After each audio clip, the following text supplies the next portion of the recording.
आज भाऊच्या धक्क्यावरती रितेश देशमुख यांचा अपमान सोनाली राऊत आणि अनुश्री माने यांनी केलेला आहे. राकेशवरती जे आरोप लावण्यात आले तो मुद्दा व्यवस्थित मांडला गेलाय का?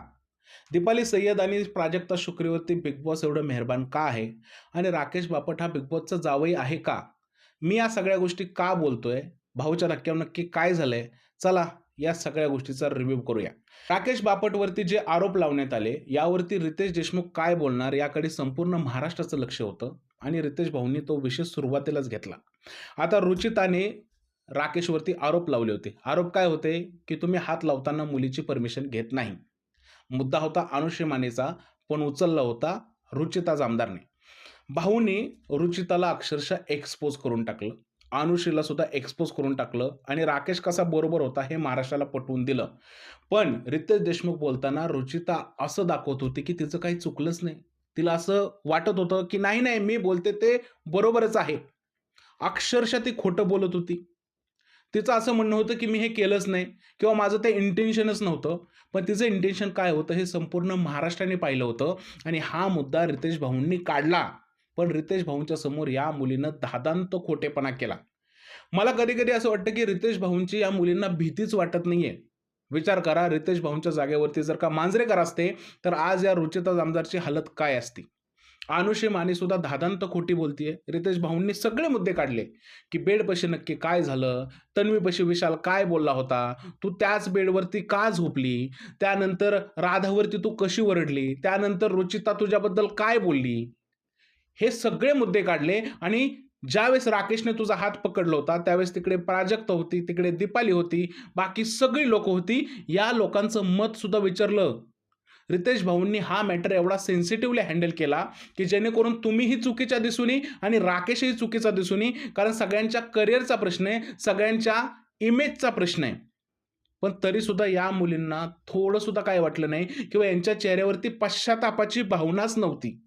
मला कधी-कधी तर असं वाटतं, की हे सगळे लोकं रितेश देशमुख यांना खूपच लाईटली घेत आहेत.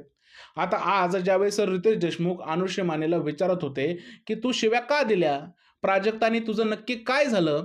यावरती ती हसायला लागली. आता महाराष्ट्राचा सुपरस्टार, बिग बॉसचा होस्ट तुला सांगतोय, की "तू चुकीची दिसते, तू घरात शिव्या देते, हे काही बरोबर नाही" आणि तुला हसायला येतंय? आणि तू हसून रितेश देशमुख यांना फाट्यावर मारते आणि त्यांचा अपमान करते? काय चाललंय हे? ही अनुश्री माने स्वतःला समजते कोण? 4 रील बनवणारी पोरगी रितेश देशमुख सारख्या मोठ्या सुपरस्टारचा अपमान करते. बरं रितेश देशमुख काय स्वतःच्या फायद्यासाठी नव्हते बोलत. या सगळ्या गोष्टी ऐकल्या तर अनुश्री मानेचाच फायदा होणार होता ना. पण तिला हसायला येतंय. याच्यामध्ये मुद्दा हा नाही की अनुश्री माने चूक आहे की बरोबर होती, नक्की तिने घरामध्ये काय केलं होतं. पण जर का बाहेरून काही त्यांना दिसतंय आणि ते तिकडे होस्ट म्हणून समजवतात आणि तू हसते. नाविलाजाने रितेश देशमुखला अनुश्री मानेला जागा दाखवावी लागली. त्यांना रागाने बोलायला लागलं. मला तर आजचा एपिसोड पाहिल्यानंतर असं वाटलं होतं, की बिग बॉसने रितेश देशमुख यांना सांगितलं होतं, की तुम्ही जास्त रागवू नका. कारण तुम्ही तन्वीवरती गेल्या आठवड्यात रागवला तर तन्वी पूर्ण आठवडा शांत झाली. तशा या मुली शांत झाल्या तर आपलं नुकसान होऊ शकतं. पण याचा अनुश्री माने गैरफायदा घेणार. उलट बोलणार रितेश देशमुख यांना. त्यांना फाट्यावरती मारणार. एवढ्या मोठ्या सुपरस्टारचा अपमान करणार. हे काय चाललंय? बरं तुम्ही सांगा रितेश देशमुख त्याला सांगतात आहे, की "तू शिव्या दिल्यात हे चुकीचं दिसतंय." ह्याच्यामध्ये हसण्यासारखं काय होतं? काय जोक मारला होता? काय केलं होतं रितेश देशमुखनी? हां? म्हणजे अनुश्री मानेने काय एखादी छोटी रील पाहिली होती का? की "माने तुम्ही शिव्या देताय, हे चुकीचं आहे." हे काय होतं? रितेश देशमुखला फाट्यावरती मारताय तुम्ही? बरं ही अनुश्री मानेच नाही, सोनाली राऊत सुद्धा रितेश देशमुखला, "हां, मी नाही केला टास्क." मग काय? मला वाटलं नाही करायचं तर नाही केला. बघितलं ना रौद्ररूप? मी 6 वाजताच व्हिडिओ लाईव्ह केला होता. त्यामध्ये म्हटलं होतं, की रितेश भाऊचं रौद्ररूप समोर येणार आहे. दाखवलं ना? जास्त शहाणपणा केला तर पुढच्या आठवड्यात डायरेक्ट घरातून बाहेर काढेन म्हणून. अरे एखादा माणूस शांत आहे, एखादा माणूस मार्मिक आहे, तो तुम्हाला व्यवस्थित इज्जत देतोय आणि तुम्ही त्याला फाट्यावरती मारणार आणि तुम्ही त्याचा इन्सल्ट करणार. हे महाराष्ट्राला पटेल का? तुम्हाला काय वाटतं अनुश्री माने जे वागले किंवा सोनाली राऊत आज जे वागली, हे महाराष्ट्राला आवडेल आणि महाराष्ट्रीयांना जास्त वोट करतील? रितेश देशमुख सभ्य भाषेत बोलतात ह्याचा अर्थ असा नाही की तुम्ही त्यांचा इन्सल्ट करणार आहे. बरं या मुलींच्या चेहऱ्यावरती पश्चाताप असतो का? तुम्ही सांगा एपिसोड संपल्या-संपल्या कोणत्या तोऱ्यामध्ये रुचिता जामदार बोलली? परत तीच भाषा वापरली, परत तिने शिवी दिली. हे काय चाललंय? म्हणजे एवढा पूर्ण एपिसोड त्यांनी समजवला, शेवट तेवढे जास्त रागवले, तरीसुद्धा यांना काही फरक नाही पडत. अरे कसली डोके आहे त्यांची? काय चाललंय? ह्यांना स्वतःच्या करिअरची पर्वा नाही. ह्यांना स्वतःच्या इमेजची पर्वा नाही. रितेश भाऊंनी सांगितलं, "अरे तुमचा शो घरातले लोकं बघतात आहे. तुम्हाला तुमची इमेज जपायची आहे. तुम्ही त्याबद्दल सुद्धा विचार नाही करत. दात काढताय सरळ." चूक चूक कोण, बरोबर कोण ह्यापेक्षा तो समोरचा माणूस काय सांगतोय हे ऐकणं इम्पोर्टंट आहे की नाही? पण या लोकांना दात काढायचे होते. अरे वाह! रे वाह! काय चाललंय? आणि मला वाटतं की रितेश भाऊ जे रागवले ना, ते एकदम करेक्ट होतं. विचार करा, मांजरेकर असते तर काय झालं असतं?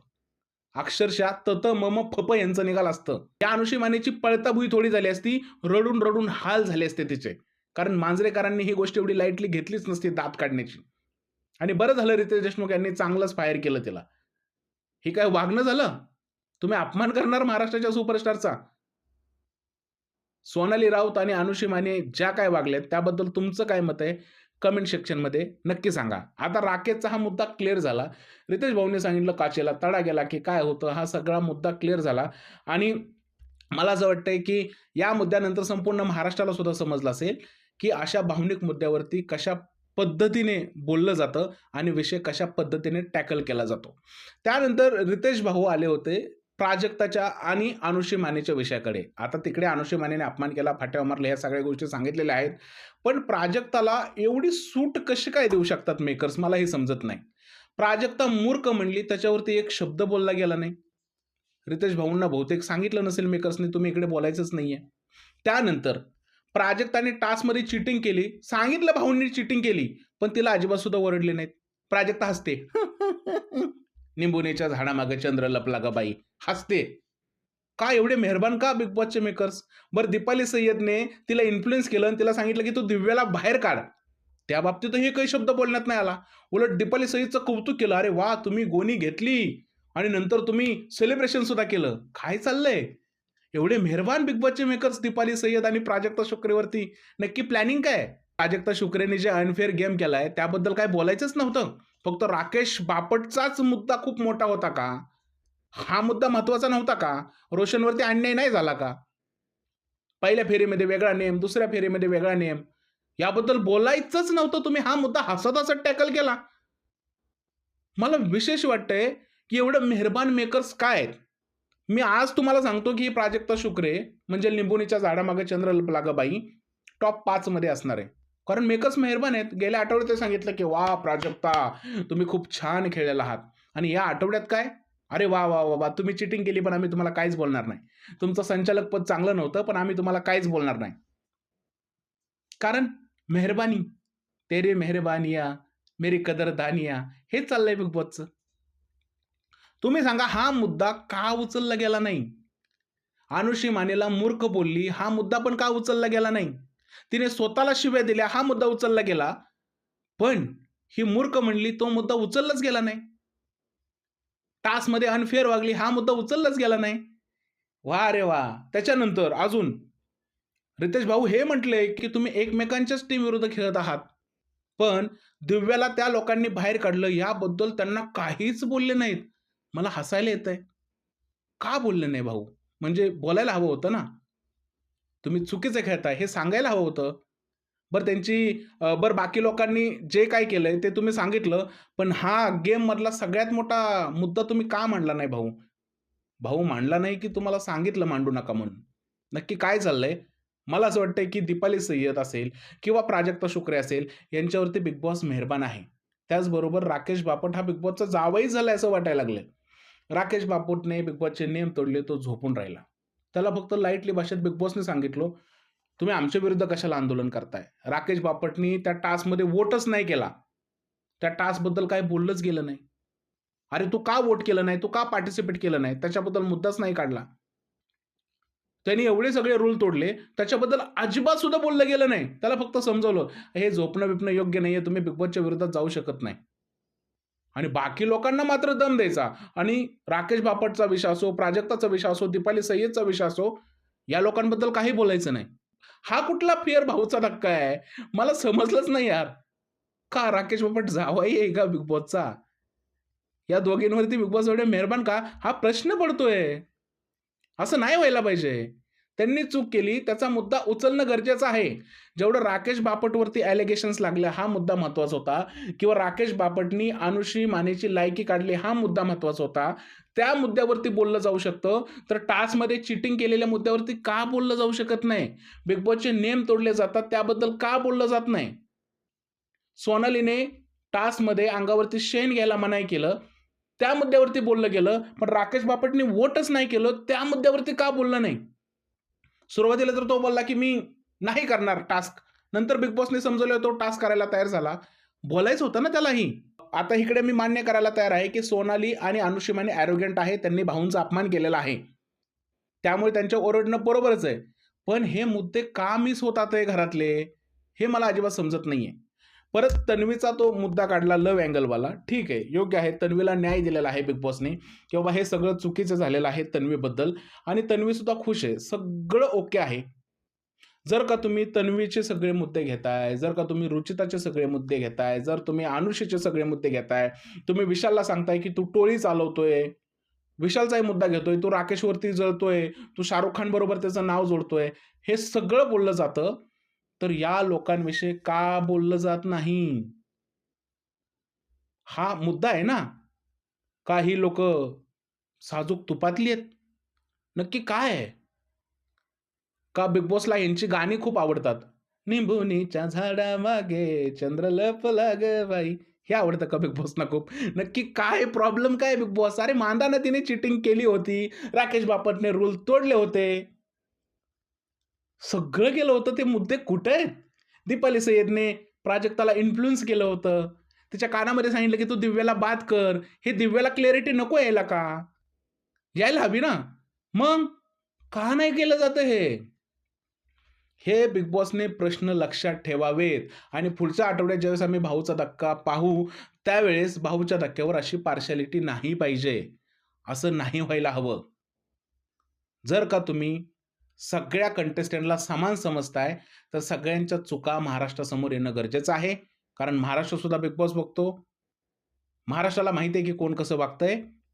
तर या सगळ्या गोष्टी क्लिअर होणं खूप जास्त गरजेचं आहे.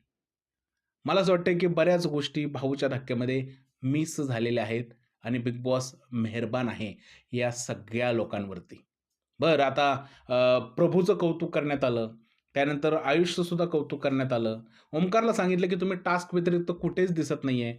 रोशनचं कौतुक करण्यात आलं. ओके. पण इकडे सचिन दिसत नाही. त्याला सांगायला हवं होतं ना, की "सचिन तुम्ही दिसत नाहीये." ओमकारला सांगितलं ना, सचिनलाही सांगा तुम्ही दिसत नाहीये. सागरलाही थोडं सांगायचं गेम इम्प्रूव्ह करायची गरज आहे बरं का. दिव्याला सांगायचं ना गेम इम्प्रूव्ह करा. अरे काय होता हा भाऊचा धक्का मला समजलं नाही. मांजरेकर असते ना, तर आज काही खरं नव्हतं लोकांचं. ठीक आहे, पण रितेश भाऊ सुद्धा चांगले होस्ट आहेत. त्यांचं होस्टिंग मला खूप जास्त आवडतं. तुम्हाला मी खरं सांगतो. पण आज रितेश भाऊ म्हणजे एपिसोडच्या शेवटी-शेवटी जे रागवले ना, तसा दम सुरुवातीपासून द्यायला हवा. तेव्हा ही लोकं सुधारतील. तोपर्यंत ही लोकं सुधारणार नाहीत. आणि हे रितेश भाऊंचं म्हणणं नसणार आहे. मला गॅरंटी आहे. रितेश भाऊंना सांगितलं असेल, की तुम्ही थोडंसं लाईटली हा मॅटर टॅकल करा आणि त्यांनी व्यवस्थित तो मॅटर टॅकल केलेला आहे. पण बरेच मुद्दे मिस झालेले आहेत. आता भाऊच्या रागानंतर हा प्रभू जो आहे तो रोशनला समजवतोय, की "बाबा तुला मी सांगतोय तो ग्रुप सोड." का तर रितेश भाऊंनी त्या ग्रुपला झापलं, तर लगेच "बाबा ग्रुप सोड, ग्रुप सोड." आता रितेश भाऊंनी झुंडवाल्या लोकांच्या चुका काढल्या असत्या ना, तर मग प्रभू काय बोलला असता? बोलला असता की नाही? किंवा दिव्या काय बोलली असती? बोलली असते. विशाल जातोय आणि दीपालीला म्हणतोय, की "मी फक्त टोळीचा अध्यक्ष आहे. बाकी सगळे लोकं तेच करतात." अरे भाई विशाल, संपला तुझा गेम. तुला पण माहिती आहे ना सगळं काय चाललेलं आहे ते. तू दीपालीला कशाला क्लेरिफिकेशन करतोय? तन्वीला तर भेटलंच होतं. "अरे बघा, माझा मुद्दा खरा ठरला. असं झालं, तसं झालं" आणि तिकडे रुचिताने परत शिवी दिली. म्हणजे काय बोलायचं या लोकांना? मला असं वाटतंय, की रुचिता आणि अनुष्येमध्ये काहीच फरक पडणार नाहीये. येणारा आठवडा खतरनाक असणार आहे आणि येणाऱ्या आठवड्यामध्ये आपल्याला बरंच काही पाहायला मिळणार आहे. अजून एक उद्या एक इव्हिक्शन 100% होणार आहे. इव्हिक्शन झालेलंच आहे. आता कोण झालंय ते उद्या संध्याकाळी कळेल. बरीच सोशल मीडियावरती बातमी पसरलेली आहे. पण उद्या संध्याकाळी सगळ्या गोष्टी क्लिअर होतील. पण मला असं वाटतं, की अनफेअर भाऊचा धक्का होता. बरेच मुद्दे घ्यायचे राहिलेले आहेत. तुमचं काय म्हणणं आहे या भाऊच्या धक्क्याबद्दल आणि रितेश देशमुख यांचा झालेल्या अपमानाबद्दल? प्लीज मला कमेंट सेक्शनमध्ये सांगा. व्हिडिओ आवडला असेल तर त्याला लाईक करा, शेअर करा, चॅनलला सबस्क्राईब करायला विसरू नका. कारण असेच व्हिडिओ मी घेऊन येत असतो आणि प्लीज रिव्ह्यू बघायला सुद्धा विसरू नका. भेटूया उद्याच्या व्हिडिओमध्ये. तोपर्यंत जय हिंद, जय महाराष्ट्र आणि भारत माता की जय.